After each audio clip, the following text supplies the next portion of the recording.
ಅಮ್ಮ ಮರಿಯೇ, ಅಮ್ಮ ಮರಿಯೇ,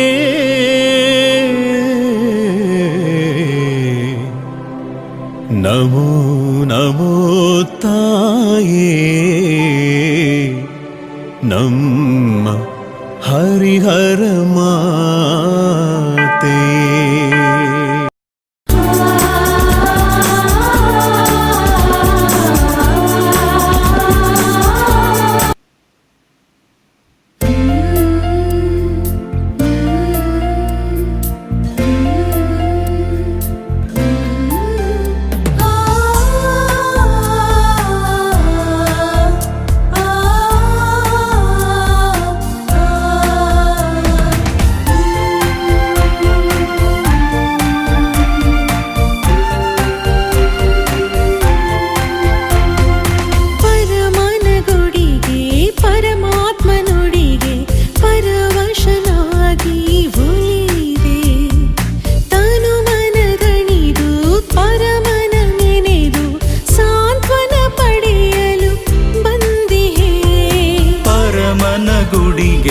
ಪರಮಾತ್ಮ ನುಡಿಗೆ ಪರವಶನಾಗಿ ಒಲಿದೆ, ತನುಮನ ದಣಿದು ಪರಮನ ನೆನೆದು ಸಾಂತ್ವನ ಪಡೆಯಲು ಬಂದಿಹೇ.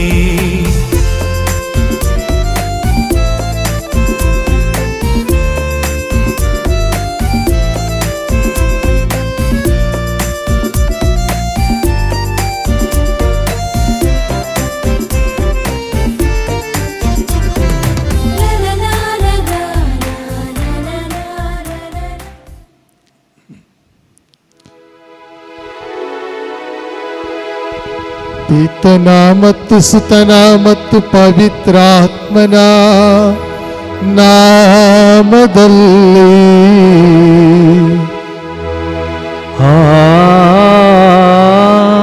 ಆಮೆನ್. ನಮ್ಮ ಪ್ರಭು ಯೇಸು ಕ್ರಿಸ್ತರ ಕೃಪಾವರವು, ದೇವರ ಪ್ರೀತಿಯು, ಪವಿತ್ರಾತ್ಮರ ಅನ್ಯೋನ್ಯತೆಯು ನಿಮ್ಮೆಲ್ಲರೊಡನೆ ಇರಲಿ.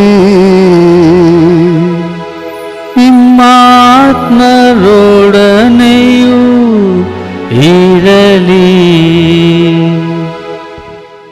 ಪ್ರಭು ಕ್ರಿಸ್ತರಲ್ಲಿ ನನ್ನೊಲವಿನ ಸಹೋದರ ಸಹೋದರಿಯರೇ, ಹರಿಹರದ ಆರೋಗ್ಯ ಮಾತೆಯ ಸರ್ವ ಭಕ್ತಾದಿಗಳೇ, ಈ ಬಲಿಪೂಜೆಯಲ್ಲಿ ನಾವು ಭಾಗವಹಿಸ್ತಾ ಇರಬೇಕಾದರೆ ನೆನಪು ಮಾಡಿಕೊಳ್ಳೋಣ ದೇವರ ವಾಕ್ಯವನ್ನು.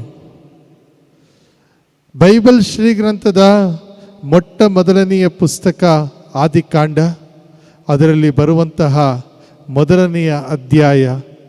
ಅಲ್ಲಿ ನರಮಾನವನನ್ನು ಸೃಷ್ಟಿಸಿದ ದೇವರು ನುಡಿಯುವ ಮಾತುಗಳನ್ನು, ಬಿ ಫ್ರೂಟ್ಫುಲ್ ಆ್ಯಂಡ್ ಮಲ್ಟಿಪ್ಲೈ, ಫಲಭರಿತರಾಗಿ ಆ ಫಲಭರಿತ ಜೀವನವನ್ನು ಜೀವಿಸಲು ದಯಾಮಯ ದೇವರು ನೀಡುವ ಒಂದು ಅತ್ಯುನ್ನತ ಕರೆ. ಇವತ್ತಿನ ವಾಚನಗಳು ಇದೇ ವಿಷಯದ ಮೇಲೆ ಬೆಳಕನ್ನು ಚೆಲ್ಲುತ್ತವೆ. ನಮ್ಮ ದೇವರು ನಮಗೆ ಆಶೀರ್ವಾದವನ್ನು ಕರುಣಿಸುವ ದೇವರು. ನಾವು ಎಂದೆಂದಿಗೂ ಕೂಡ ಫಲಭರಿತರಾಗಿರುವಂತೆ ಮಾಡುವ ದೇವರು. ಆ ದೇವರ ಸನ್ನಿಧಾನದಲ್ಲಿ ಪ್ರಾರ್ಥಿಸುತ್ತಾ, ಹರಿಹರದ ಆರೋಗ್ಯ ಮಾತೆಯ ಬಿನ್ನಹದ ಸಹಾಯದಿಂದ ದಯಾಮಯ ದೇವರು ನಮ್ಮೆಲ್ಲರಿಗೂ ಕೂಡ ವರದಾನದ ಮಳೆಯನ್ನು ಸುರಿಸಲಿ ಎಂದು ಬೇಡಿಕೊಳ್ಳುತ್ತಾ, ಈ ಪವಿತ್ರ ರಹಸ್ಯಗಳನ್ನು ಆಚರಿಸಲು ಯೋಗ್ಯರಾಗುವಂತೆ ನಮ್ಮ ಪಾಪಗಳಿಗೆ ಕ್ಷಮೆಯನ್ನು ಯಾಚಿಸೋಣ. ಸರ್ವಶಕ್ತ ದೇವರಿಗೂ ಸಹೋದರ ಸಹೋದರಿಯರೇ ನಿಮಗೂ ಯೋಚನೆಯಿಂದಲೂ ನುಡಿಯಿಂದಲೂ ನಡತೆಯಿಂದಲೂ ಕರ್ತವ್ಯ ಲೋಪದಿಂದಲೂ ನಾನು ಅನೇಕ ಪಾಪಗಳನ್ನು ಮಾಡಿದ್ದೇನೆಂದು ನಿವೇದಿಸುತ್ತೇನೆ. ನನ್ನ ಪಾಪವೇ, ನನ್ನ ಪಾಪವೇ, ನನ್ನ ಮಹಾಪಾಪವೇ. ಆದುದರಿಂದ ಸದಾ ಕನ್ನಿಕೆಯಾದ ಸಂತ ಮರಿಯಮ್ಮನವರನ್ನು, ಸಕಲ ದೇವದೂತರನ್ನು, ಸಂತರನ್ನು, ಸಹೋದರ ಸಹೋದರಿಯರೇ ನಿಮ್ಮನ್ನು, ನನಗಾಗಿ ನಮ್ಮ ಪ್ರಭು ದೇವರನ್ನು ಪ್ರಾರ್ಥಿಸಬೇಕೆಂದು ಬೇಡಿಕೊಳ್ಳುತ್ತೇನೆ. ಆಮೆನ್. ಸರ್ವಶಕ್ತ ದೇವರು ನಮಗೆ ದಯೆ ತೋರಿಸಿ ನಮ್ಮೆಲ್ಲರ ಪಾಪಗಳನ್ನು ಕ್ಷಮಿಸಿ ನಮ್ಮನ್ನು ನಿತ್ಯ ಜೀವಕ್ಕೆ ಕರೆದೊಯ್ಯಲಿ. ಆಮೆನ್.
ದೇವರಿಗೆ ಮಹಿಮೆ, ಭುವಿಯಲ್ಲಿ ಸುಮನಸ್ಕರಿಗೆ ಶಾಂತಿ, ಶಾಂತಿ,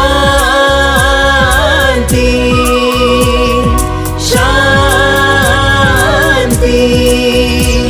ಮಹೋನ್ನತದಲ್ಲಿ ದೇವರಿಗೆ ಮಹಿಮೆ, ಭುವಿಯಲ್ಲಿ ಸುಮನಸ್ಕರಿಗೆ ಶಾಂತಿ, ಶಾಂತಿ, ಶಾಂತಿ.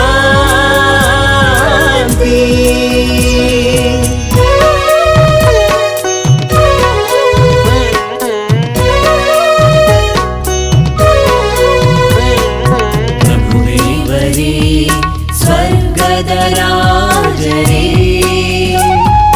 ಸರ್ವಶಕ್ತ ದೇವಪಿತನೇ, ನಾವು ನಿಮ್ಮನ್ನು ಸ್ತುತಿಸುತ್ತೇವೆ, ಭಜಿಸುತ್ತೇವೆ, ಆರಾಧಿಸುತ್ತೇವೆ,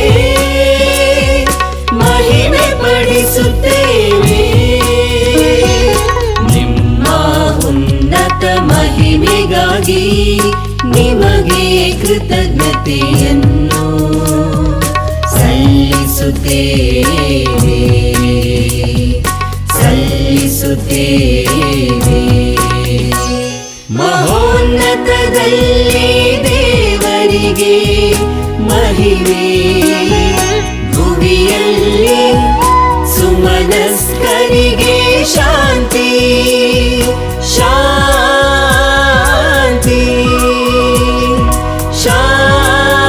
ಶಾಂತಿ.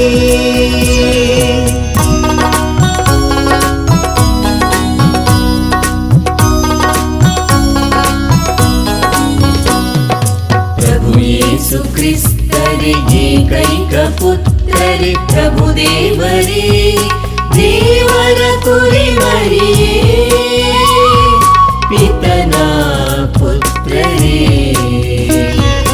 ಲೋಕದ ಪಾಪಗಳನ್ನು ಪರಿಹರಿಸುವವರೇ, ನಮಗೆ ದಯೆ ತೋರಿ, ಲೋಕದ ಪಾಪಗಳನ್ನು ಪರಿಹರಿಸುವವರೇ, ನಮ್ಮ ಪ್ರಾರ್ಥನೆಯನ್ನು ಅಂಗೀಕರಿಸಿರಿ. ಪಿತನ ಬಲಗಡೆಯಲ್ಲಿ ಆಸೀನರಾಗಿರುವವರೇ, ನಮಗೆ ದಯೆ ತೋರಿ, ನಮಗೆ ದಯೆ ತೋರಿ. ಮಹೋನ್ನತದಲ್ಲಿ ದೇವರಿಗೆ ಮಹಿಮೆ. ಭುವಿಯಲ್ಲಿ ಸುಮನಸ್ಕರಿಗೆ ಶಾಂತಿ ಶಾಂತಿ ಶಾಂತಿ.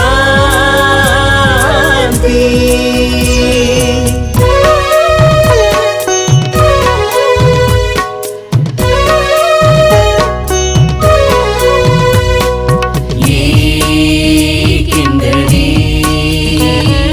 ನೀವೊಬ್ಬರೇ ಪರಿಶುದ್ಧರು, ನೀವೊಬ್ಬರೇ ಪ್ರಭು, ನೀವೊಬ್ಬರೇ ಮಹೋನ್ನತರು, ಯೇಸು ಕ್ರಿಸ್ತರೇ. ಪವಿತ್ರಾತ್ಮರೊಡನೆ ದೇವಪಿತನ ಮಹಿಮೆಯಲ್ಲಿ ಇರುವವರು ನೀವು, ಇರುವವರು ನೀವು. Amen amen amen.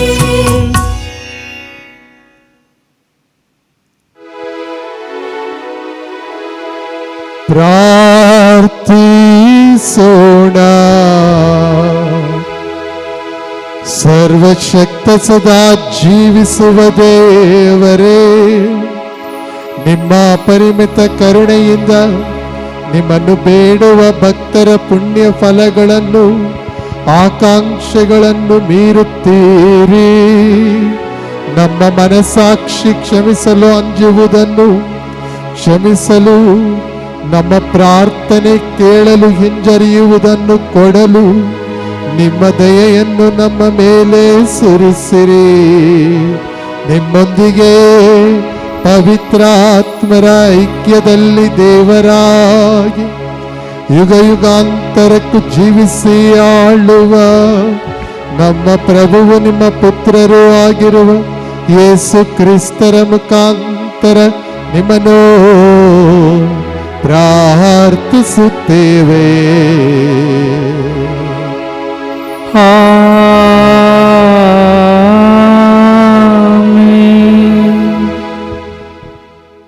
ಪ್ರವಾದಿ ಯೆಶಾಯನ ಗ್ರಂಥದಿಂದ ವಾಚನ.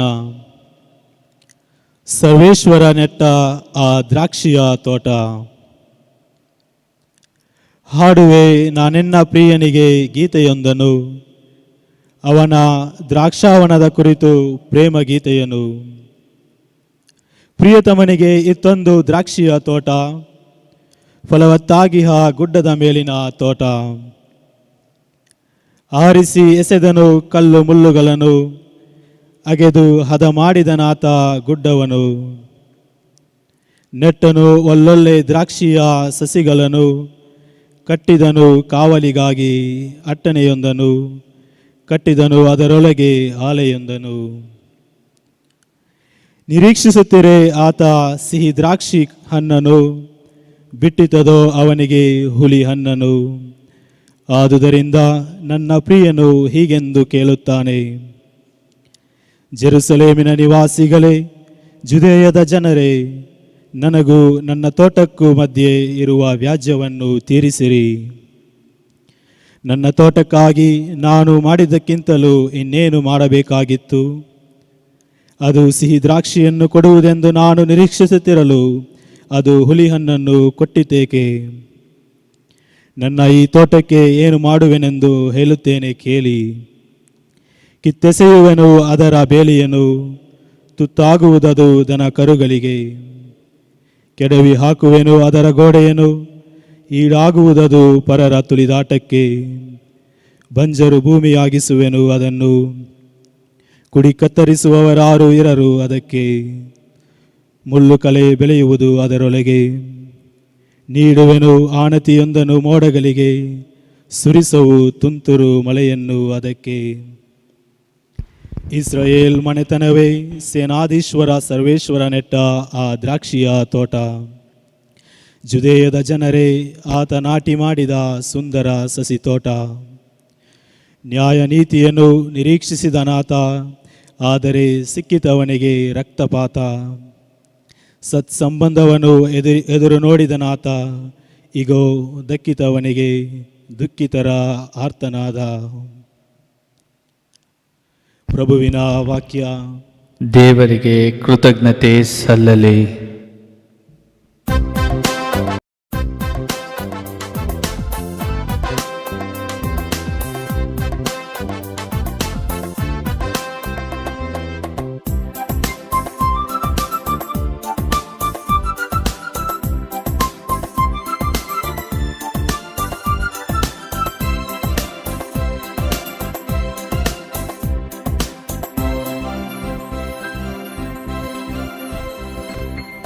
ಅನುಗ್ರಹಿಸಿದನು ಪ್ರಭು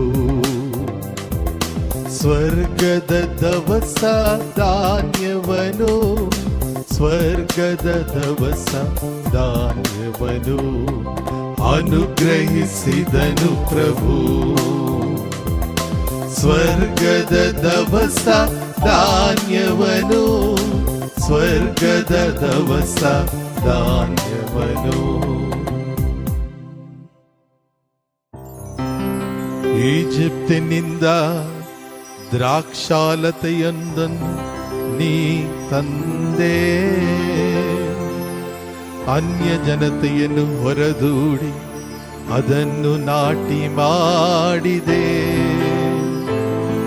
ಹರಡಿವೆ ಅದರ ಕೊಂಬೆಗಳು ಸಮುದ್ರದವರೆಗೆ, ಬೆಳೆದಿವೆ ಆ ರಂಬೆಗಳು ಮಹಾನದಿಯವರೆಗೆ.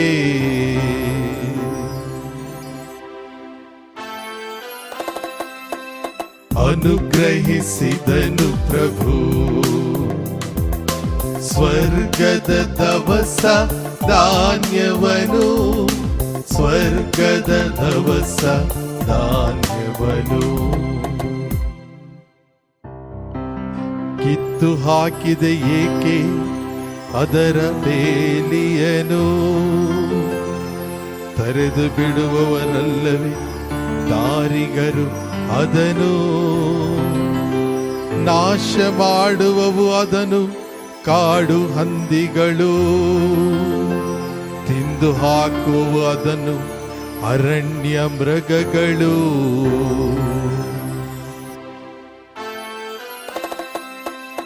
ಅನುಗ್ರಹಿಸಿದನು ಪ್ರಭು ಸ್ವರ್ಗದ ದವಸ ಧಾನ್ಯವನು, ಸ್ವರ್ಗದ ದವಸ ಧಾನ್ಯವನು.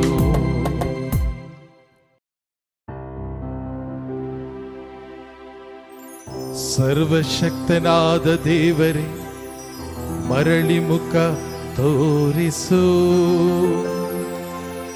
ಪರದಿಂದೀಕ್ಷಿಸಿ ಆ ದ್ರಾಕ್ಷಾಲತೆಯನ್ನು ಪರಾಮರಿಸು. ಕಾಪಾಡು ನಿನ್ನ ಬಲಗೈ ನೆಟ್ಟು ಸಾಕಿದ ಸಸಿಯನು, ಕಾದಿರಿಸು ನಿನಗೆಂದೇ ನೀ ಬೆಳೆಸಿದ ಬಳ್ಳಿಯನು.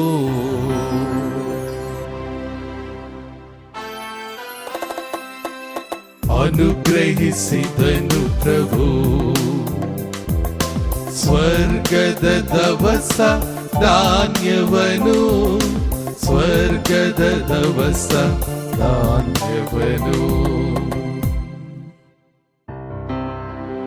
ಆಗ ಬಿಟ್ಟ ಗೆಲ್ಲುವುದಿಲ್ಲ ನಾವೆಂದಿಗೂ ನಿನ್ನನು, ಪುನರ್ಜೀವಗೊಳಿಸು ಬಾಳ್ಪೆವು ನಿನ್ನ ನಾಮಸ್ಮರಣೆಯನು. ಸರ್ವಶಕ್ತನಾದ ದೇವನೇ, ಉದ್ಧರಿಸು ನಮ್ಮನು, ಬೆಳಗಲಿ ನಿನ್ನ ಮುಖ ಕಾಂತಿ, ಪಡೆವೆವು ರಕ್ಷಣೆಯನು.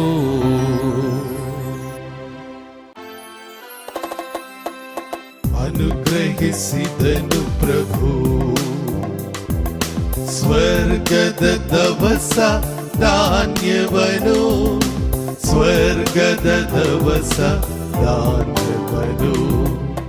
ಅನುಗ್ರಹಿಸಿದನು ಪ್ರಭು ಸ್ವರ್ಗದ ದವಸ ಧಾನ್ಯವನು, ಸ್ವರ್ಗದ ದವಸ ಧಾನ್ಯವನು.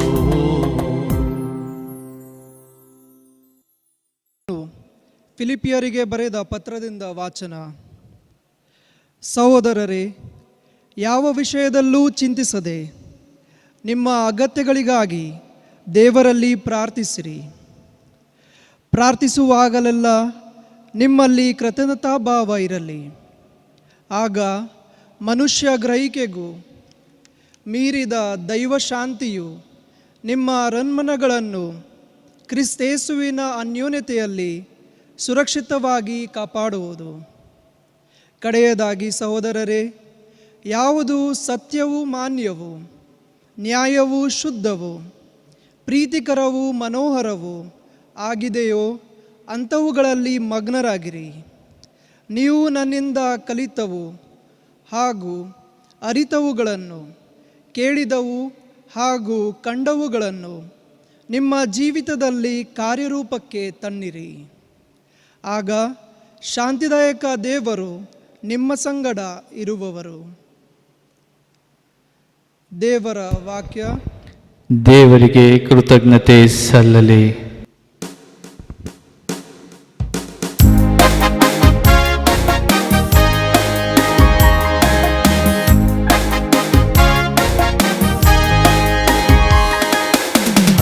Alleluia, Alleluia, Alleluia, Alleluia, Alleluia, Alleluia, Alleluia, Alleluia. ಸ್ತುತಿಯು ಸಲ್ಲಲಿ ದೇವ ಕುವರಗೆ, ಮಹಿಮೆ ಸಲ್ಲಲಿ ಯೇಸು ರಾಜಗೆ. ಸ್ತುತಿಯು ಸಲ್ಲಲಿ ದೇವ ಕುವರಗೆ, ಮಹಿಮೆ ಸಲ್ಲಲಿ ಯೇಸು ರಾಜಗೆ. Hallelujah, hallelujah, hallelujah, hallelujah.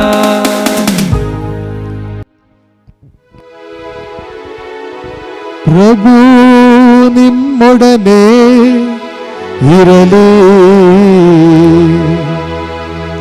ನಿಮ್ಮಾತ್ಮರೊಡನೆಯೂ ಇರಲಿ. ಮತ್ತಾಯನು ಬರೆದ ಪವಿತ್ರ ಶುಭ ಸಂದೇಶದಿಂದ ವಾಚನ. ಪ್ರಭು ನಿಮಗೆ ಮಹಿಮೆ ಸಲ್ಲಲಿ.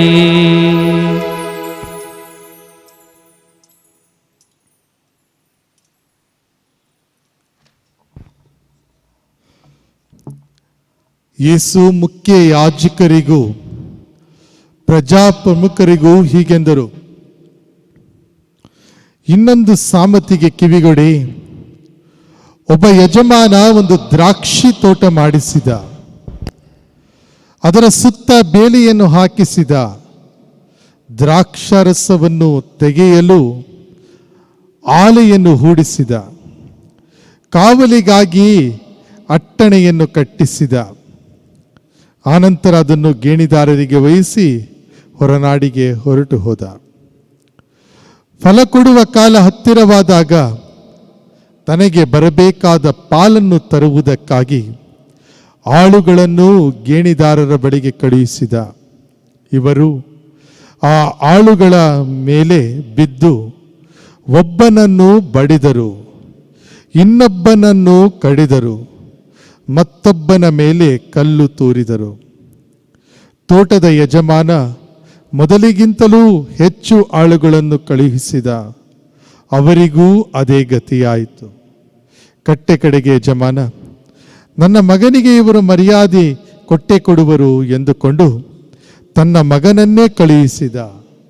ಆದರೆ ಗೇಣಿದಾರರು ಮಗನನ್ನು ಕಂಡೊಡನೆ, ಈ ತೋಟಕ್ಕೆ ಇವನೇ ಉತ್ತರಾಧಿಕಾರಿ, ಬನ್ನಿ ಇವನನ್ನು ಮುಗಿಸಿ ಬಿಡೋಣ, ಇವನಿಗೆ ಬರುವ ಸೊತ್ತನ್ನು ನಮ್ಮದಾಗಿಸಿಕೊಳ್ಳೋಣ ಎಂದು ತಮ್ಮಲ್ಲೇ ಒಳಸಂಚು ಮಾಡಿಕೊಂಡರು.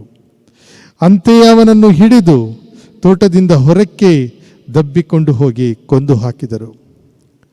ಈಗ ನೀವೇ ಹೇಳಿ, ತೋಟದ ಯಜಮಾನ ಬಂದಾಗ ಆ ಗೇಣಿದಾರರಿಗೆ ಏನು ಮಾಡುವನು ಎಂದು ಯೇಸು ಕೇಳಿದರು.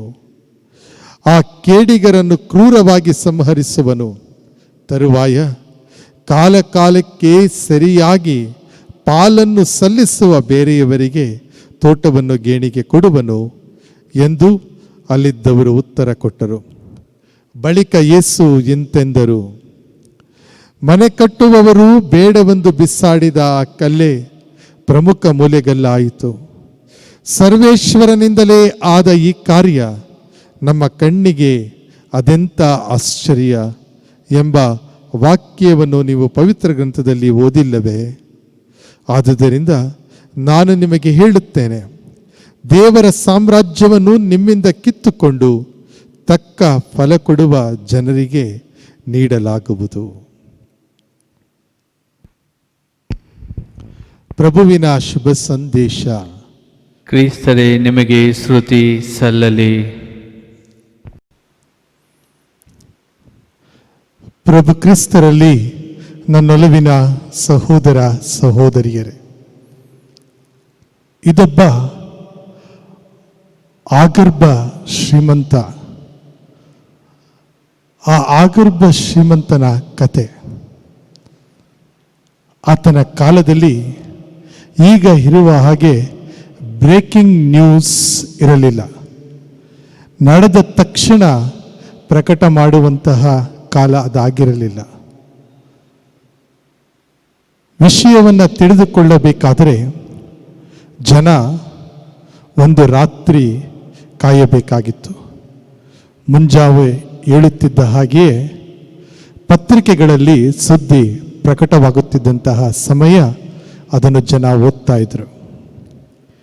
ಈ ಆಗರ್ಭ ಶ್ರೀಮಂತ ಕೂಡ ಬೆಳಗ್ಗೆ ಎದ್ದು ಪತ್ರಿಕೆಯನ್ನು ಓದುವ ಚಾಡಿಗೆ ಸಿಕ್ಕಿ ಹಾಕಿಕೊಂಡಿದ್ದ. ತನ್ನ ಕಾಫಿಯನ್ನು ಹೀರುತ್ತಾ ಆತ ಪತ್ರಿಕೆಯನ್ನು ಓದ್ತಾ ಇದ್ದಾನೆ. ಒಂದು ದಿನ ಅವನಿಗೆ ಆಘಾತ. The messenger of death is no more. ಸಾವಿನ ದೂತ ಇನ್ನಿಲ್ಲ ಅಂಥೇಳಿ. ಯಾರಿರಬೇಕು ಎಂದು ಕೌತುಕದಿಂದ ಆತ ಆ ಪತ್ರಿಕೆಯಲ್ಲಿರುವ ವಿಷಯವನ್ನು ಓದ್ತಾನೆ. ನೋಡಿದರೆ ಅದು ಅವನ ಬಗ್ಗೆಯೇ ಆಗಿರುತ್ತದೆ. ಆಲ್ಫ್ರೆಡ್ ನೊಬೆಲ್ ಎನ್ನುವ ಈತನ ಹೆಸರನ್ನು ಯಾರೂ ಕೂಡ ಕೇಳಿಲ್ಲ ಹೇಳಿ. ತನ್ನ ಸಾವಿನ ವಿಚಾರವನ್ನು ಆತ ಓದುತ್ತಾ ಡೈನಮೈಟನ್ನು ಕಂಡುಹಿಡಿದು ತಾನು ಮಾಡಿರುವಂತಹ ಕಾರ್ಯಕ್ಕಾಗಿ, ಹಲವು ಒಳ್ಳೆಯ ಕಾರ್ಯಗಳಾಗಿದ್ದರೂ ಕೂಡ ಕೆಟ್ಟದಕ್ಕಾಗಿ ಅದನ್ನು ಉಪಯೋಗ ಜನ ಮಾಡ್ತಾ ಇದ್ದಾನೆ ಅಂತ ಗೊತ್ತಾಗಿ ಅವನೊಂದು ಆಲೋಚನೆಯನ್ನು ಮಾಡ್ತಾನೆ. ನಾನು ಇಲ್ಲಿಯವರೆಗೆ ದುಡಿದಿರುವಂಥ ಈ ಹಣವನ್ನೆಲ್ಲ ಜನರು ನೆನಪು ಮಾಡುವ ರೀತಿಯಲ್ಲಿ ನಾನು ಖರ್ಚು ಮಾಡ್ತಾನೆ. ನಾನು ಇಲ್ಲಿಯವರೆಗೆ ದುಡಿದಿರುವ ಎಲ್ಲ ಹಣವನ್ನು ವಿನಿಯೋಗಿಸಿ ವಿಶ್ವದಲ್ಲಿ ದೊಡ್ಡ ಸಾಧನೆಯನ್ನು ಮಾಡುವಂತಹ ವ್ಯಕ್ತಿಗಳಿಗೆ ನೊಬೆಲ್ ಪಾರಿತೋಷಕವನ್ನು ನೀಡಲು ವಿನಿಯೋಗಿಸುತ್ತೇನೆ ಅಂತ ಹೇಳಿ ನಿರ್ಧಾರಕ್ಕೆ ಕೈಗೊಳ್ತಾನೆ. ಜನ ನನ್ನನ್ನು ಸಾವಿನ ವರ್ತಕ, ಸಾವಿನ ದೂತ ಎಂದು ನೆನಪು ಮಾಡಿಕೊಳ್ಳುವುದು ಬೇಡ. ಬದಲಾಗಿ ಒಬ್ಬ ಒಳ್ಳೆಯ ವ್ಯಕ್ತಿಯಾಗಿ ಆತ ತನ್ನಲ್ಲಿರುವುದನ್ನೆಲ್ಲ ದಾನ ಮಾಡಿದ ಎಂದು ನೆನಪು ಮಾಡಿಕೊಳ್ಳಲಿ. ಫಲಭರಿತವಾದ ಜೀವನವನ್ನು ನಡೆಸಿದಂತಹ ನಾನು ಫಲಭರಿತವಾದ ಬಾಳನ್ನು ಇನ್ನೊಬ್ಬರು ಕೂಡ ನಡೆಸಬೇಕು ಎಂದು ಬಯಸುತ್ತೇನೆ. ನನ್ನ ಶ್ರಮದ ಫಲವನ್ನು ಈ ರೀತಿಯಲ್ಲಿ ವಿನಿಯೋಗಿಸುತ್ತೇನೆ ಅಂತ ಹೇಳಿ ಆಲ್ಫ್ರೆಡ್ ನೊಬೆಲ್ ಪಾರಿತೋಷಕವನ್ನು ಸ್ಥಾಪನೆ ಮಾಡ್ತಾನೆ. ವಿಶ್ವದ ಅತಿ ಶ್ರೇಷ್ಠ ಪ್ರಶಸ್ತಿಯಾಗಿ ಇಂದಿಗೂ ಕೂಡ ಅದು ಉಳಿದುಕೊಂಡಿದೆ. ಪ್ರೀತಿಯ ಸಹೋದರ ಸಹೋದರಿಯರೇ, ಇವತ್ತಿನ ವಾಚನಗಳನ್ನು ನಾವು ಆಲಿಸಿದೆವು. ಮೊದಲನೆಯ ವಾಚನದಲ್ಲಿ ದೇವರು ಒಂದು ನಿರ್ಧಾರವನ್ನು ಕೈಗೊಳ್ಳುತ್ತಾರೆ. ಒಂದು ದ್ರಾಕ್ಷಾ ತೋಟವನ್ನು ಮಾಡ್ತಾರೆ. ಆ ದ್ರಾಕ್ಷಾ ತೋಟ ಯಾರು? ಅದೇ ಇಸ್ರಾಯೇಲ್ ಜನಾಂಗವಾಗಿರುತ್ತದೆ. ಸಿಹಿಯಾದಂಥ ಹಣ್ಣನ್ನು ಅದು ನೀಡಬೇಕು ಅಂತ ಹೇಳಿ ಇಸ್ರೇಲ್ ದೇಶಕ್ಕೆ ಹೋದವರಿಗೆ ಅದು ಪರಿಚಯವಾಗ್ತದೆ. ಯಾವ ರೀತಿಯಲ್ಲಿ ಎಲ್ಲ ಕಡೆಯಲ್ಲೂ ಕೂಡ ಬೆಂಗಾಡಿದ್ದರೂ ಅಲ್ಲಿ ಮಾತ್ರ ಹಸಿರು ಇವತ್ತು ಕೂಡ ಉಳ್ಕೊಂಡಿದೆ. ಯಾಕಂದರೆ ದೇವರ ಆಶೀರ್ವಾದವನ್ನು ಅವರು ಅಲ್ಲಿ ಬಿಟ್ಟಿದ್ದಾರೆ. ದೇವರು ಈ ರೀತಿಯ ಆಲೋಚನೆಯನ್ನು ಮಾಡಿ ತಾನೇ ವೈಯಕ್ತಿಕವಾಗಿ ಕಾರ್ಯವನ್ನು ಮಾಡ್ತಾರೆ. ಈ ಎಲ್ಲ ಕೆಲಸ ಕಾರ್ಯಗಳನ್ನು ಮಾಡಿ ತೋಟವನ್ನು ಗಿಡವನ್ನು ನೆಟ್ಟು ಅದಕ್ಕೆ ಬೇಕಾದಂತಹ ಬೇಲಿಯನ್ನು ಹಾಕಿ ಅವಶ್ಯವಾದಂತಹ ಗೊಬ್ಬರವನ್ನು ನೀಡಿ ಆ ಒಂದು ಮರ ಆ ಒಂದು ಗಿಡ ಬೆಳೆಯುವ ಹಾಗೆ ನೋಡಿಕೊಳ್ಳುತ್ತಾರೆ. ಒಂದು ದ್ರಾಕ್ಷಾ ತೋಟದ ನಿರ್ಮಾಣವಾಗ್ತದೆ. ಆದರೆ ಆ ದ್ರಾಕ್ಷಾ ತೋಟದಲ್ಲಿ ಅವರು ಬಯಸುವುದು ಇದು ಫಲಭರಿತವಾಗಬೇಕು. ನನ್ನ ಜನರು, ನನಗೆ ಆರಾಧನೆಯನ್ನು ಮಾಡುವಂತಹ ಜನರು ಸಮೃದ್ಧಿಯಾದಂತಹ ಜೀವನವನ್ನು ನಡೆಸಬೇಕು ಎಂದು ಬಯಸ್ತಾರೆ. ಆದರೆ ನಮಗೆ ಗೊತ್ತಿರುವ ಹಾಗೆ ಇಸ್ರಾಯೇಲ್ ಜನಾಂಗದವರು ಅಹಂಕಾರಕ್ಕೆ ತುತ್ತಾಗ್ತಾರೆ. ಆವಾಗಿನ ಕಾಲದಲ್ಲಿ ದೇವರನ್ನೇ ಮರೆತು ಬಿಡುತ್ತಾರೆ. ತಮಗೆ ಇಷ್ಟವಾದಂತಹ ವಸ್ತುಗಳನ್ನು ದೇವರಾಗಿ ಕಾಣಲು ಬಯಸುತ್ತಾರೆ. ನಾನು ಸಿಹಿ ನೀಡುವ ದ್ರಾಕ್ಷಿ ಹಣ್ಣುಗಳನ್ನು ಬಯಸಿದ್ದೆ, ಆದರೆ ಇವರು ಹುಳಿಯ ಹಣ್ಣುಗಳಾಗಿ ಮಾರ್ಪಟ್ಟಿದ್ದಾರೆ ಅಂತ ಹೇಳಿ ಬಹಳ ಬೇಸರಗೊಳ್ತಾರೆ. ನಾನೇನು ಮಾಡುತ್ತೇನೆ? ಬೇಲಿಯನ್ನು ಕಿತ್ತು ಹಾಕುತ್ತೇನೆ. ಮೊದಲನೇ ವಾಚನದಲ್ಲಿ ಬರುವಂಥ ಮಾತು ನಾವು ನೋಡ್ತೇವೆ. ಯೋಬನ ಗ್ರಂಥ 1ನೇ ಅಧ್ಯಾಯದಲ್ಲಿ ಬೇಲಿಯನ್ನು ಹಾಕುವುದು, ಕಿತ್ತು ಹಾಕುವುದರ ಅರ್ಥವನ್ನು ಅಲ್ಲಿ ಹೇಳಲಾಗಿದೆ. ಸೈತಾನ ದೇವರ ಬಳಿಯಲ್ಲಿ ಹೋಗಿ ಹೇಳ್ತಾನೆ, ನೀನು ಯೋಬನಿಗೆ ಎಲ್ಲವನ್ನ ಕೊಟ್ಟಿದ್ದೀಯಾ, ಯೋಬನಿಗೆ ನೀನು ಎಲ್ಲವನ್ನ ಕೊಟ್ಟಿದ್ದೀಯಾ, ಅಷ್ಟು ಮಾತ್ರವಲ್ಲ ಅವನ ಸ್ವತ್ತಿಗೂ ಸ್ವಾಸ್ಥ್ಯಕ್ಕೂ ಬೇಲಿಯನ್ನು ಹಾಕಿದ್ದೀಯಾ ಅಂತ ಹೇಳ್ತಾರೆ. ಆದರೆ ಇಲ್ಲಿ ಹೇಳ್ತವಂಥ ಮಾತು, ನಾನು ಹಾಕಿರುವಂಥ ಬೇಲಿಯನ್ನು ಕಿತ್ತು ಹಾಕ್ತೇನೆ ಅಂತ ಹೇಳಿದ್ರೆ ನಾನು ಈ ಜನರಿಂದ ದೂರ ಹೊರಟು ಹೋಗ್ತೇನೆ. ದೇವರು ಇಲ್ಲ ಅಂತ ಹೇಳಿದರೆ ನಮ್ಮ ಜೀವನ ಹೇಗಿರಬಹುದು ಅಂತ ಯೋಚನೆ ಮಾಡಿ ನೋಡಿ ಪ್ರಿಯರೇ. ದನ ಕರುಗಳು ಬಂದು ಇದನ್ನು ಮೇಯ್ದುಕೊಂಡು ಹೋಗಲಿ ಅಂತ ಹೇಳಿದರೆ ವಿವಿಧ ಕಡೆಯಿಂದ ಅರಸರುಗಳು, ರಾಜರುಗಳು ಬಂದು ಈ ದೇಶವನ್ನು ನಾಶ ಮಾಡಲಿ ಅಂತ ದೇವರು ಬಯಸ್ತಾರೆ. ಆದರೆ ದೇವರ ಹೃದಯ ಎಂತಹ ಹೃದಯ, ಕರುಣಾಪೂರಿತ ಹೃದಯ. ದೇವರು ಸಿಟ್ಟುಗೊಂಡರೂ ಕೂಡ ಮತ್ತೊಮ್ಮೆ ಅವರಿಗೆ ಅವಕಾಶವನ್ನು ಮಾಡಿಕೊಡ್ತಾರೆ. ಹೊಸ ಒಡಂಬಡಿಕೆಯಲ್ಲಿ ತಮ್ಮ ಪುತ್ರನನ್ನು ಕಳುಹಿಸುವುದರ ಮೂಲಕ. ಇವತ್ತಿನ ಶುಭ ಸಂದೇಶದಲ್ಲಿ ನಾವು ಆಲಿಸಿದಂತಹ ಮಾತುಗಳನ್ನು ನೆನಪು ಮಾಡಿಕೊಳ್ಳೋಣ ಪ್ರಿಯರೇ. ಒಂದು ದ್ರಾಕ್ಷಾ ತೋಟವನ್ನು ಒಬ್ಬ ಯಜಮಾನನು ನಿರ್ಮಾಣ ಮಾಡ್ತಾನೆ. ಎಲ್ಲ ಖರ್ಚನ್ನು ಅವನೇ ಹಾಕ್ತಾನೆ. ನಿರ್ಮಾಣ ಮಾಡಿ ದೂರ ದೇಶಕ್ಕೆ ಹೊರಟು ಹೋಗ್ತಾನೆ. ಅದಾದ ನಂತರ ಗೇಣಿದಾರರಿಗೆ ಅದನ್ನು ವಹಿಸಿಕೊಟ್ಟು ಹೋಗ್ತಾನೆ. ಮತ್ತೆ ಫಲ ಕೊಡುವ ಸಮಯದಲ್ಲಿ ಹಿಂತಿರುಗಿ ಬಂದು ನೋಡಬೇಕು. ಯಾಕಂದರೆ ತಾನು ಮಾಡಿರುವ ಕೆಲಸ, ತನ್ನ ಶ್ರಮ, ಆ ಶ್ರಮದ ಫಲ ಏನು ಅಂತ ತಿಳ್ಕೊಳ್ಳೋದಕ್ಕೆ ಆ ಯಜಮಾನ ಬಯಸ್ತಾನೆ. ಅವನು ಬರುವುದಕ್ಕಿಂತ ಮುಂಚೆ ಎಲ್ಲ ಹುಲಸಾಗಿ ಬೆಳೆದರೆ ಈ ಗೇಣಿದಾರರು ತಮ್ಮ ಪಾಲನ್ನು ತೆಗೆದುಕೊಂಡು ಸುಮ್ಮನೆ ಆಗಿದ್ರೆ ಸರಿ ಆಗ್ತಾ ಇತ್ತು. ಆದರೆ ಅವರು ಏನು ಯೋಚನೆ ಮಾಡ್ತಾರೆ, ಓಹೋ ಇದೆಲ್ಲ ನಮಗೆ ಸಿಕ್ಕಿದೆ, ಅದಕ್ಕಾಗಿ ಇದನ್ನು ನಾವು ವಾಪಸ್ಸು ಕೊಡುವುದು ಬೇಡ. ದುರಾಲೋಚನೆ, ಹೊಟ್ಟೆ ಕಿಚ್ಚು. ಅನೇಕ ಬಾರಿ ನಮ್ಮಲ್ಲೂ ಕೂಡ ನಮ್ಮದಲ್ಲದಂತಹ ವಸ್ತುಗಳಿಗೆ ಆಸೆ ಪಡುವಂಥವರು ನಾವಾಗಿಬಿಡ್ತೇವೆ. ಅದಕ್ಕೆ 10 ಕಟ್ಟಳೆಗಳಲ್ಲಿ ಒಂದು ಏನು ಅಂತ ಹೇಳಿದರೆ, ಪರರ ವಸ್ತುಗಳಿಗೆ ಆಸೆ ಪಡಬೇಡ. ಆ ದಣಿಯ ವಸ್ತುಗಳಿಗೆ, ಆ ತೋಟಕ್ಕೆ ಅವರು ಆಸೆ ಪಟ್ಟು ಏನು ಮಾಡ್ತಾರೆ, ಕಳಿಸಿದ ಆಳುಗಳನ್ನು ಸಾಯಿಸ್ತಾರೆ. ಅದಾದ ನಂತರ ಇನ್ನೂ ಹೆಚ್ಚಿನ ಆಳುಗಳನ್ನು ಕಳಿಸಿದರೆ ಅವರಿಗೂ ಅದೇ ಗತಿ. ಕೊನೆಗೆ ಯಜಮಾನ ಹೇಳ್ತಾನೆ, ನನಗಿರೋನು ಒಬ್ಬನೇ ಒಬ್ಬ ಮಗ, ಆ ಮಗನನ್ನು ನಾನು ಕಳುಹಿಸಿಕೊಡುತ್ತೇನೆ.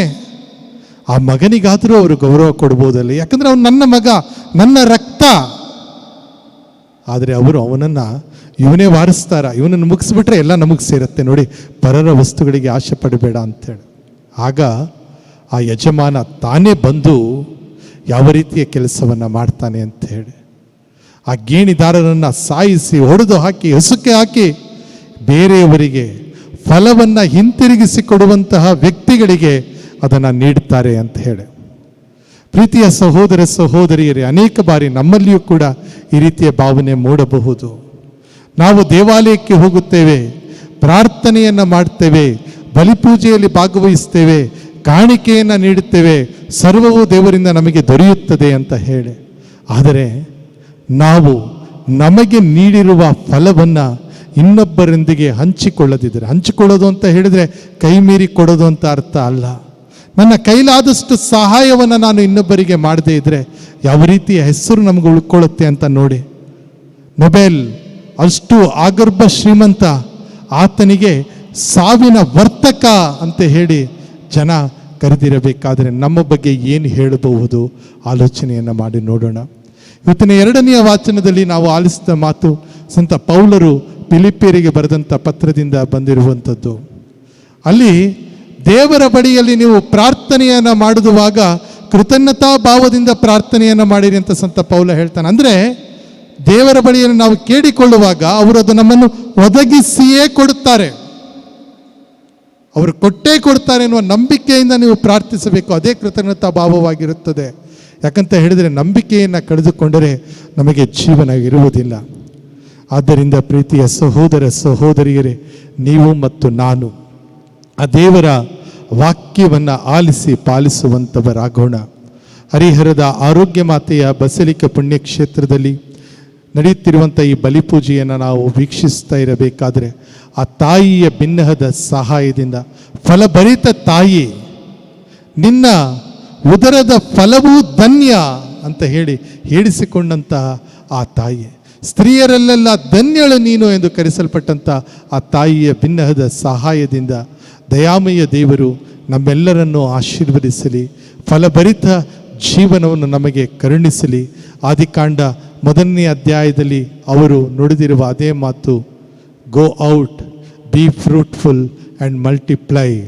ಅದೇ ರೀತಿಯಲ್ಲಿ ನಾವು ಕೂಡ ಫಲಭರಿತರಾಗೋಣ, ನಮ್ಮಲ್ಲಿರುವುದನ್ನು ಇನ್ನೊಬ್ಬರೊಂದಿಗೆ ಹಂಚಿಕೊಳ್ಳೋಣ, ದೇವರ ಕೃಪೆಗೆ ಪಾತ್ರರಾಗೋಣ.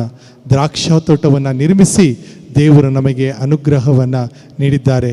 ಆ ದ್ರಾಕ್ಷಾ ತೋಟದಲ್ಲಿ ಕೆಲಸ ಮಾಡುವಂತಹ ಕೆಲಸಗಾರರಾಗಿಯೂ ವರವನ್ನು ಪಡೆದುಕೊಳ್ಳುವಂತಹ ವ್ಯಕ್ತಿಗಳಾಗಿಯೂ ನಾವು ಮಾರ್ಪಡುವಂತೆ ಆಗಲಿ. ಆಮೆನ್.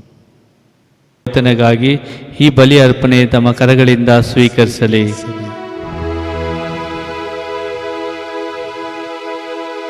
ಪ್ರಭು, ನಿಮ್ಮ ಆಜ್ಞಾನುಸಾರ ನೀವು ಸ್ಥಾಪಿಸಿದ ಬಲಿಗಳನ್ನು ಅಂಗೀಕರಿಸಿರಿ. ನಿಷ್ಠಾವಂತ ಸೇವೆಯಿಂದ ನಾವು ಆಚರಿಸುತ್ತಿರುವ ಈ ಪವಿತ್ರ ರಹಸ್ಯಗಳ ಮೂಲಕ ನಮ್ಮನ್ನು ರಕ್ಷಿಸಲು ನೀವು ಇಚ್ಛಿಸಿದ ಪಾವನ ಕಾರ್ಯವನ್ನು ನಮ್ಮಲ್ಲಿ ದಯೆಯಿಂದ ಪೂರ್ಣಗೊಳಿಸಿರಿ.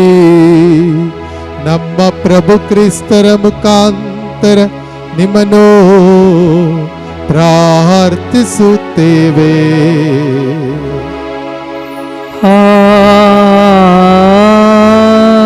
ಆಮೆನ್. ಪ್ರಭು ನಿಮ್ಮೊಡನೆ ಇರಲಿ, ನಿಮ್ಮಾತ್ಮರೊಡನೆಯೂ ಇರಲಿ. ನಿಮ್ಮ ಹೃದಯಗಳನ್ನು ಮೇಲಕ್ಕೆತ್ತಿರಿ. ಪ್ರಭುವಿನ ಕಡೆಗೆ ಏತಿದ್ದೇವೆ. ನಮ್ಮ ಪ್ರಭುದೇವರಿಗೆ ಕೃತಜ್ಞತೆಯನ್ನು ಸಲ್ಲಿಸೋಣ. ಅದು ಯೋಗ್ಯ ಮತ್ತು ನ್ಯಾಯವಾಗಿದೆ. ಪ್ರಭು ಪವಿತ್ರ ಪಿತನೇ, ಸರ್ವಶಕ್ತ ನಿತ್ಯದೇವ, ನಾವು ಎಂದೆಂದೂ ಎಲ್ಲೆಲ್ಲೂ ನಿಮಗೆ ಕೃತಜ್ಞತೆಯನ್ನು ಸಲ್ಲಿಸುವುದು ನಿಜವಾಗಿ ಯೋಗ್ಯವೂ ನ್ಯಾಯವೂ ಆಗಿದೆ. ನಮ್ಮ ಕರ್ತವ್ಯವೂ ರಕ್ಷಣೆಯೂ ಆಗಿದೆ. ಏಕೆಂದರೆ ವಿಶ್ವಕ್ಕೆ ಬುನಾದಿಯನ್ನು ಹಾಕಿ ಕಾಲಗಳ ಋತುಗಳ ಬದಲಾವಣೆಯನ್ನು ಏರ್ಪಡಿಸಿದಿರಿ. ಮಾನವನನ್ನು ನಿಮ್ಮ ಹೋಲಿಕೆಯಲ್ಲಿ ರೂಪಿಸಿ ನಿಮ್ಮ ಅದ್ಭುತಕರ ವಿಶ್ವದ ಒಡೆಯನನ್ನಾಗಿ ಮಾಡಿದಿರಿ. ಅವನು ನೀವು ಸೃಷ್ಟಿಸಿದ ಎಲ್ಲದರ ಮೇಲೂ ನಿಮ್ಮ ನಾಮದಲ್ಲಿ ಆಳ್ವಿಕೆ ನಡೆಸುವಂತೆಯೂ ನಮ್ಮ ಪ್ರಭು ಕ್ರಿಸ್ತರ ಮುಖಾಂತರ ನಿಮ್ಮ ಮಹತ್ ಕಾರ್ಯಗಳಲ್ಲಿ ನಿಮ್ಮನ್ನು ಸದಾ ಸ್ತುತಿಸುವಂತೆಯೂ ಅವನನ್ನು ನೇಮಿಸಿದಿರಿ. ಆದುದರಿಂದ ಸಕಲ ದೂತರೊಂದಿಗೆ ನಿಮ್ಮನ್ನು ಸ್ತುತಿಸುತ್ತ ನಾವು ಸಂತಸ ಸಂಭ್ರಮದಿಂದ ಘೋಷಿಸುತ್ತೇವೆ.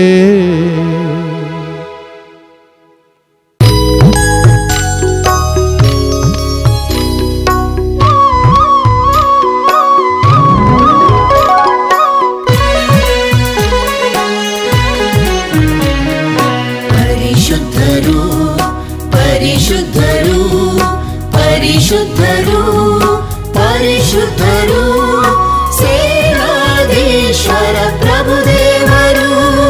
ಪರಿಶುದ್ಧರು ಪರಿಶುದ್ಧರು ಇಹ ಪರಗಳು ನಿಮ್ಮ ಮಹಿಮೆಯಿಂದ ತುಂಬಿವೆ.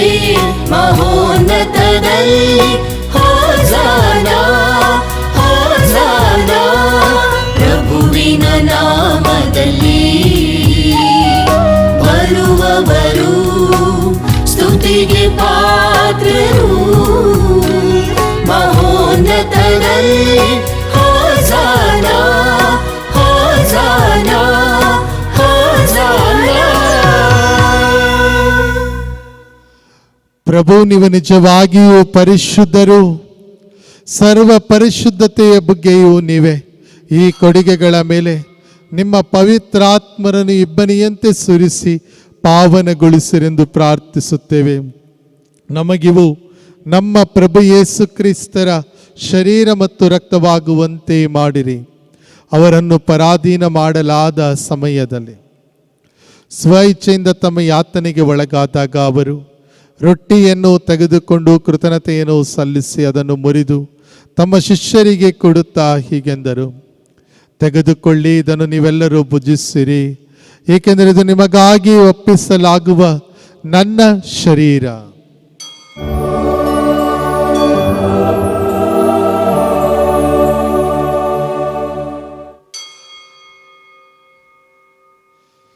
ಅಂತೆಯೇ ಭೋಜನದ ಅಂತ್ಯದಲ್ಲಿ ಅವರು ಪಾನಪಾತ್ರೆಯನ್ನು ತೆಗೆದುಕೊಂಡು ಮತ್ತೊಮ್ಮೆ ನಿಮಗೆ ಕೃತಜ್ಞತೆಯನ್ನು ಸಲ್ಲಿಸಿ ತಮ್ಮ ಶಿಷ್ಯರಿಗೆ ಕೊಡುತ್ತಾ ಹೀಗೆಂದರು, ತೆಗೆದುಕೊಳ್ಳಿ ಮತ್ತು ಇದರಿಂದ ನೀವೆಲ್ಲರೂ ಪಾನ ಮಾಡಿರಿ, ಏಕೆಂದರೆ ಇದು ಹೊಸ ಮತ್ತು ಅನಂತ ಒಡಂಬಡಿಕೆಯ ನನ್ನ ರಕ್ತದ ಪಾತ್ರೆ. ಈ ರಕ್ತವು ನಿಮ್ಮ ಮತ್ತು ಅನೇಕರ ಪಾಪಗಳ ಪರಿಹಾರಕ್ಕಾಗಿ ಸುರಿಸಲಾಗುವುದು. ಇದನ್ನು ನನ್ನ ಸ್ಮರಣೆಗಾಗಿ ಮಾಡಿರಿ.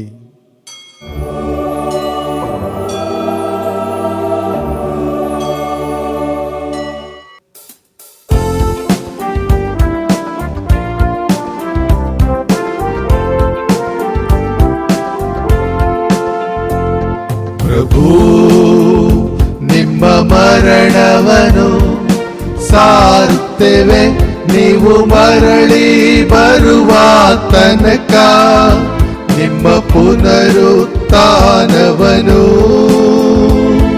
ನಿವೇದಿಸುತ್ತೇವೆ ನಿವೇದಿಸುತ್ತೇವೆ. ಆದುದರಿಂದ ಪ್ರಭು, ನಿಮ್ಮ ಸಮ್ಮುಖದಲ್ಲಿ ನಿಂತು ಸೇವೆ ಸಲ್ಲಿಸಲು ನಮ್ಮನ್ನು ಯೋಗ್ಯರೆಂದು ಪರಿಗಣಿಸಿದ್ದಕ್ಕಾಗಿ ನಿಮಗೆ ಕೃತಜ್ಞತೆಯನ್ನು ಸಲ್ಲಿಸುತ್ತೇವೆ. ಕ್ರಿಸ್ತರ ಮರಣ ಮತ್ತು ಪುನರುತ್ಥಾನದ ಸ್ಮರಣೆಯನ್ನು ಆಚರಿಸುತ್ತ ಜೀವವೀವ ರೊಟ್ಟಿಯನ್ನು ರಕ್ಷಣೆ ನೀವ ಪಾತ್ರೆಯನ್ನು ನಿಮಗೆ ಅರ್ಪಿಸುತ್ತೇವೆ. ಕ್ರಿಸ್ತರ ಶರೀರ ಮತ್ತು ರಕ್ತದಲ್ಲಿ ಪಾಲ್ಗೊಳ್ಳುವ ನಮ್ಮನ್ನು ಪವಿತ್ರಾತ್ಮರು ಒಂದುಗೂಡಿಸಬೇಕೆಂದು ನಿಮ್ಮನ್ನು ವಿನಯದಿಂದ ಭಿನ್ನಯಿಸುತ್ತೇವೆ. ಪ್ರಭು, ನಿಮ್ಮ ವಿಶ್ವವ್ಯಾಪಿ ಧರ್ಮಸಭೆಯನ್ನು ಸ್ಮರಿಸಿಕೊಳ್ಳಿರಿ. ನಮ್ಮ ವಿಶ್ವಗುರು ಫ್ರಾನ್ಸಿಸ್ ಅವರೊಂದಿಗೂ ನಮ್ಮ ಧರ್ಮಾಧ್ಯಕ್ಷ ಫ್ರಾನ್ಸಿಸ್ ಅವರೊಂದಿಗೂ ಸಕಲ ಯಾಜಕರೊಂದಿಗೂ ಅದನ್ನು ಪ್ರೀತಿಯ ಪರಿಪೂರ್ಣತೆಡೆಗೆ ಮುನ್ನಡೆಸಿರಿ.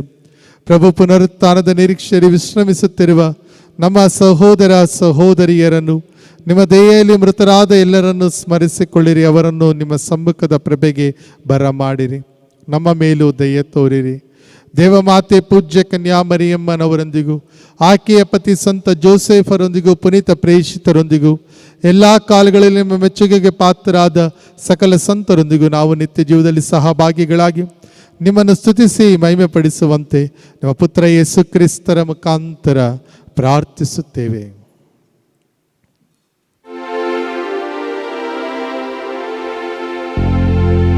ದೇವರ ಮುಖಾಂತರವು ಇವರೊಂದಿಗೂ ಇವರಲ್ಲಿಯೂ ಸರ್ವಶಕ್ತ ತಂದೆಯಾದ ದೇವರೇ ಪವಿತ್ರಾತ್ಮರ ಐಕ್ಯದಲ್ಲಿ ಸರ್ವ ಗೌರವವು ಮಹಿಮೆಯು ಯುಗ ಯುಗಾಂತರಕ್ಕೂ ನಿಮಗೆ ಸಲ್ಲಲಿ.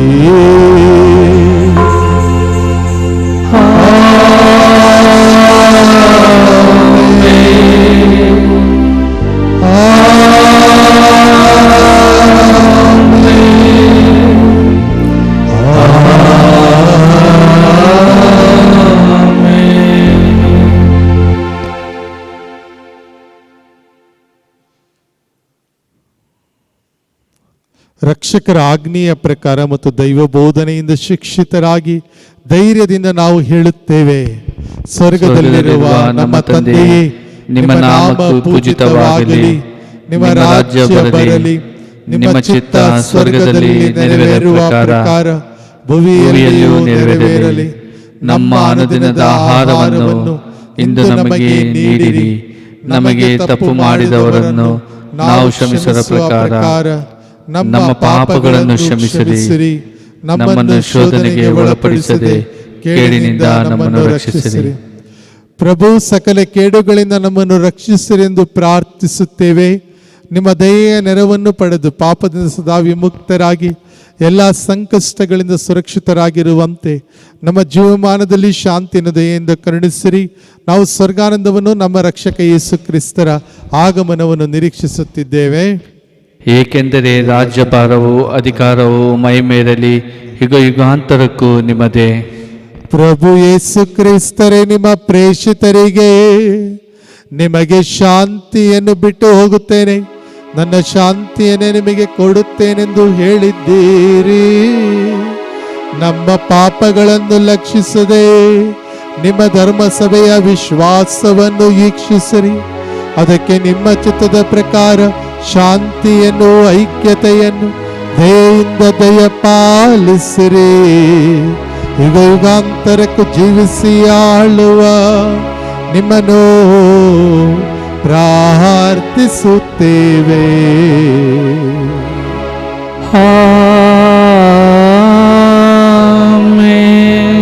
ಪ್ರಭುವಿನ ಶಾಂತಿ ಸದಾ ನಿಮ್ಮಲ್ಲಿರಲಿ, ನಿಮ್ಮಾತ್ಮರೊಡನೆಯೂ ಇರಲಿ. ಪರಸ್ಪರ ಶಾಂತಿಯನ್ನು ಕೋರೋಣ.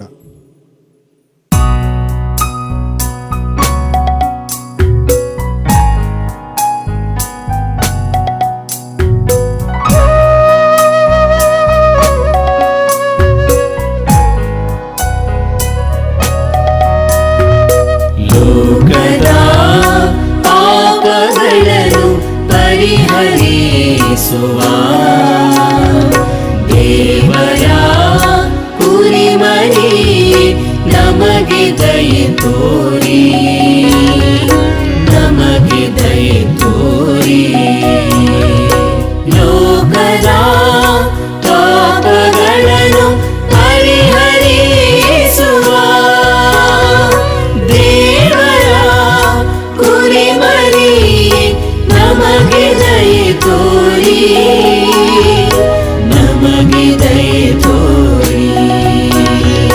ಲೋಕದ ಪಾಪಗಳನ್ನು ಪರಿಹರಿಸುವ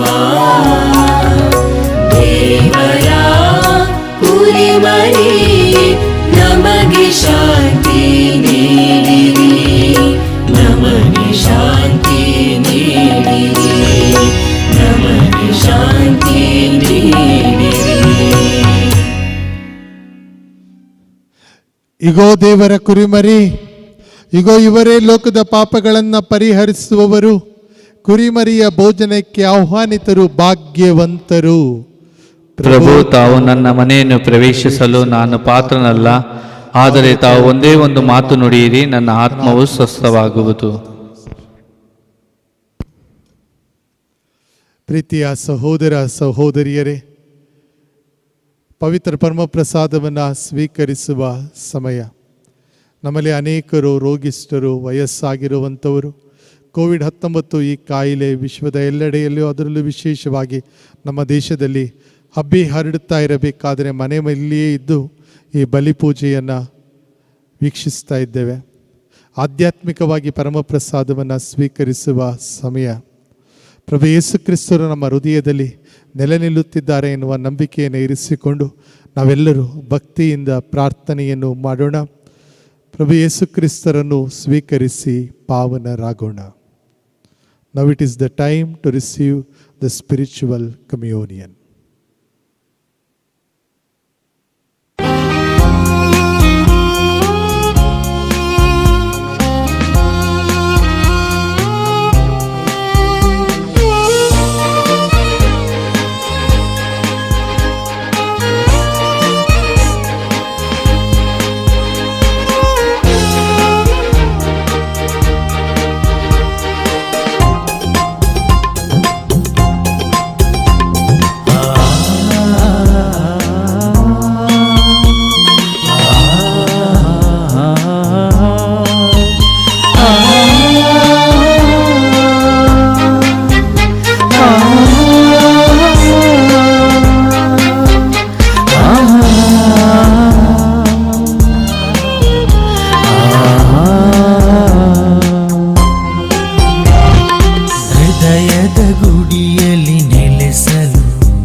ಪ್ರಾರ್ಥಿಸೋಣ.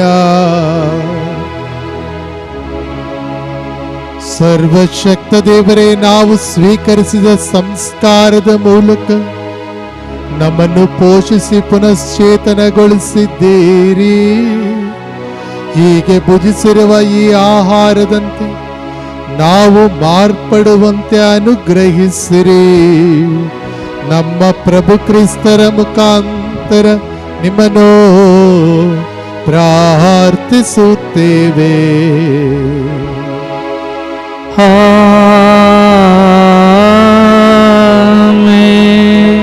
ಪ್ರೀತಿಯ ಸಹೋದರ ಸಹೋದರಿಯರೇ, ಹರಿಹರದ ಆರೋಗ್ಯ ಮಾತೆಯ ಬಸಲಿಕದಿಂದ ಮೂಡಿ ಬಂದಿರುವಂಥ ಈ ಬಲಿಪೂಜೆಯಲ್ಲಿ ಡಿವೈನ್ ವರ್ಡ್ TV ಚಾನಲ್ನ ಮೂಲಕ, ಹರಿಹರ್ ಮಾತಾ ಯೂಟ್ಯೂಬ್ ಚಾನಲ್ನ ಮೂಲಕ, ಫೇಸ್ಬುಕ್ ಪೇಜ್ಗಳ ಮೂಲಕ ನೀವು ಬಲಿಪೂಜೆಯಲ್ಲಿ ಭಾಗವಹಿಸಿದ್ದೀರಾ. ಆ ತಾಯಿಯ ಅನುಗ್ರಹವನ್ನು ನಾನು ನಿಮಗೆ ಕೋರ್ತಾ ಇದ್ದೇನೆ. ಅದೇ ರೀತಿಯಲ್ಲಿ ಈ ಬಲಿ ಪೂಜೆಗೆ ತಯಾರಿಯನ್ನು ಮಾಡಲು ತಮ್ಮ ಸಮಯ ಸಹಕಾರವನ್ನು ನೀಡಿದಂತಹ ಎಲ್ಲರಿಗೂ ಕೂಡ ನಾನು ವಂದನೆಯನ್ನು ಸಮರ್ಪಿಸುತ್ತಾ ಇದ್ದೇನೆ. ಹಾಗೆಯೇ ನಿಮಗೆಲ್ಲರಿಗೂ ಕೂಡ ಶುಭವನ್ನು ಕೋರುತ್ತಾ ಇದ್ದೇನೆ. ಹರಿಹರದ ಆರೋಗ್ಯ ಮಾತೆಯ ಬಿನ್ನಹ ನಿಮ್ಮ ಜೊತೆಗೆ ಇರುವಂತಾಗಲಿ ಎಂದು ನಾವು ಪ್ರಾರ್ಥಿಸ್ತಾ ಇದ್ದೇವೆ. ಪ್ರತಿದಿನ ಸಾಯಂಕಾಲ ಅಕ್ಟೋಬರ್ ತಿಂಗಳಿಡೀ ನಾವು ಈ ಒಂದು ಆಲಯದಲ್ಲಿ ಅದ್ಭುತ ಸ್ವರೂಪದ ಮುಂದಿನಿಂದ ಜಪಸರ ಪ್ರಾರ್ಥನೆಯನ್ನು ಹಾಗೂ ಹರಿಹರದ ಆರೋಗ್ಯ ಮಾತೆ ಗೌರವಾರ್ಥವಾಗಿರುವಂಥ ಪ್ರಾರ್ಥನೆಯನ್ನು ಮಾಡುತ್ತಾ ಬಂದಿದ್ದೇವೆ. ಇದನ್ನು ನಾವು ಮುಂದುವರಿಸಿಕೊಂಡು ಹೋಗುತ್ತೇವೆ. ನೀವು ಕೂಡ ಹರಿಹರ ಮಾತಾ ಯೂಟ್ಯೂಬ್ ಚಾನಲ್ನ ಮೂಲಕ ಹಾಗೂ ಡಿವೈನ್ ವರ್ಡ್ ಟಿವಿಯ ಮೂಲಕ ಇದನ್ನು ವೀಕ್ಷಿಸಲು ಅವಕಾಶವಿರುತ್ತದೆ. ಪ್ರಿಯರೇ, ಈ ದೇವಾಲಯಕ್ಕೆ ಬರಲು ಇಚ್ಛಿಸುವಂಥವರು ನೆನಪಿಟ್ಟುಕೊಳ್ಳಿ, ಪ್ರತಿದಿನ ಮಧ್ಯಾಹ್ನ 12 ಗಂಟೆಗೆ ಯಾತ್ರಿಕರಿಗಾಗಿ ವಿಶೇಷ ಬಲಿಪೂಜೆ ಇರುತ್ತದೆ. Every day at 12 noon there is an Eucharist celebrated to the pilgrims. ಇದನ್ನು ಗಮನದಲ್ಲಿ ಇಟ್ಟುಕೊಂಡು ಇತರರಿಗೂ ಕೂಡ ಈ ಮಾಹಿತಿಯನ್ನು ನೀಡಬೇಕೆಂದು ನಾನು ನಿಮ್ಮಲ್ಲಿ ಕೇಳಿಕೊಳ್ತಾ ಇದ್ದೇನೆ. ಅದನ್ನು ಬಿಟ್ಟು ಪ್ರತಿದಿನ ಸೋಮವಾರ ಬೆಳಗ್ಗೆ 7 ಗಂಟೆಗೆ, ಮಂಗಳವಾರ, ಬುಧವಾರ, ಗುರುವಾರ ಮತ್ತು ಶುಕ್ರವಾರದಂದು ಕೂಡ ಬೆಳಗ್ಗೆ 7 ಗಂಟೆಗೆ ಬಲಿಪೂಜೆಗಳಿರುತ್ತವೆ. ಶನಿವಾರ ಈಗ ತಿಳಿಪಡಿಸಿದ ಹಾಗೆ ಮಧ್ಯಾಹ್ನ 12 ಗಂಟೆಗೆ ಹಾಗೂ ಸಾಯಂಕಾಲ 5:30 ಗಂಟೆಗೆ ಈ ಆಲಯದಲ್ಲಿ ಬಲಿಪೂಜೆ ನಡೆಯುತ್ತದೆ. ವಿವಿಧ ಕಡೆಯಿಂದ ಕೂಡ ನೀವು ಆಗಮಿಸಿ ಬಲಿಪೂಜೆಯಲ್ಲಿ ಭಾಗವಹಿಸಲು ನಿಮಗೆ ಅವಕಾಶವಿರುತ್ತದೆ. ಕೋವಿಡ್-19 ಹಿನ್ನೆಲೆಯಲ್ಲಿ ಸರ್ಕಾರ ನೀಡಿರುವಂಥ ಕಾನೂನುಗಳನ್ನು ನಾವು ಪಾಲಿಸಿಕೊಂಡು ಈ ದೇವಾಲಯವನ್ನು ಭಕ್ತರ ದರ್ಶನಕ್ಕಾಗಿ ತೆರೆದಿಟ್ಟಿರುತ್ತೇವೆ. ಬಲಿಪೂಜೆಗಳು ಕೂಡ ಯಥಾ ಪ್ರಕಾರ ನಡೆಯುತ್ತಿರುತ್ತವೆ. ಇದು ನಿಮ್ಮ ಗಮನದಲ್ಲಿ ಇರಲಿ. ಹಾಗೆಯೇ ಪ್ರಿಯರೇ, ಹರಿಹರದ ಆರೋಗ್ಯ ಮಾತೆಯ ಪುಣ್ಯ ತಾಣದಲ್ಲಿ ನಿಮಗೆ ಅವಶ್ಯವಾದಂತಹ ಧಾರ್ಮಿಕ ಕಾರ್ಯಗಳು ನಮ್ಮ ಯೂಟ್ಯೂಬ್ ಚಾನಲ್ ಹರಿಹರ ಮಾತಾ ಇದರಲ್ಲಿ ದೊರೆಯುತ್ತದೆ. ಇದನ್ನು ವೀಕ್ಷಿಸಿ ಪಾವನರಾಗಲು ನಿಮಗೆ ಅವಕಾಶವಿರುತ್ತದೆ. ಪ್ರಭು ನಿಮ್ಮೊಡನೆ ಇರಲಿ, ನಿಮ್ಮಾತ್ಮರೊಡನೆಯೂ ಇರಲಿ. ಸರ್ವಶಕ್ತ ದೇವರಾದ ಪಿತಾ, ಸುತ ಮತ್ತು ಪವಿತ್ರಾತ್ಮರ ಆಶೀರ್ವಾದವು ನಿಮ್ಮ ಮೇಲೆ ಇಳಿದು ಬಂದು ಸದಾ ನಿಮ್ಮಲ್ಲಿ ನೆಲೆಸಲಿ.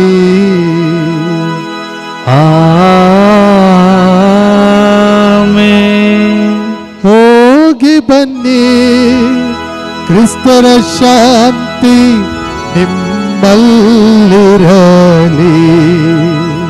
ದೇವರಿಗೆ ಕೃತಜ್ಞತೆ ಸಲ್ಲಲಿ.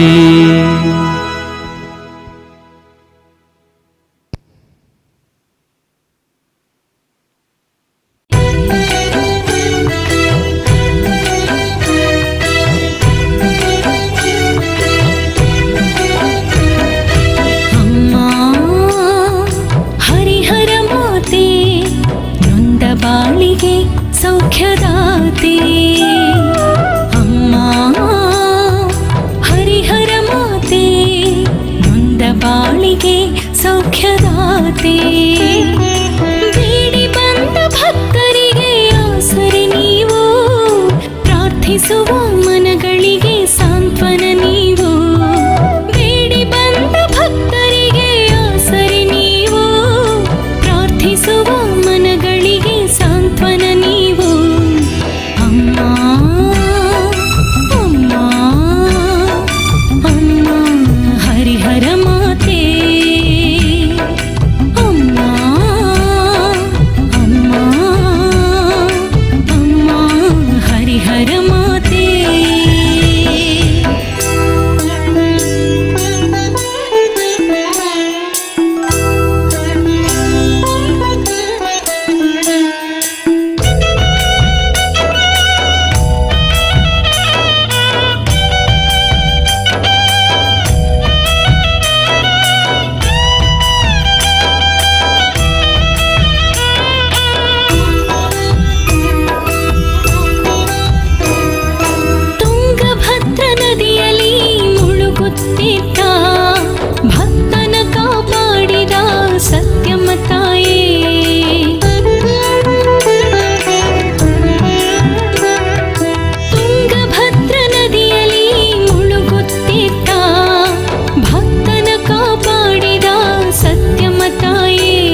ನೀವೇ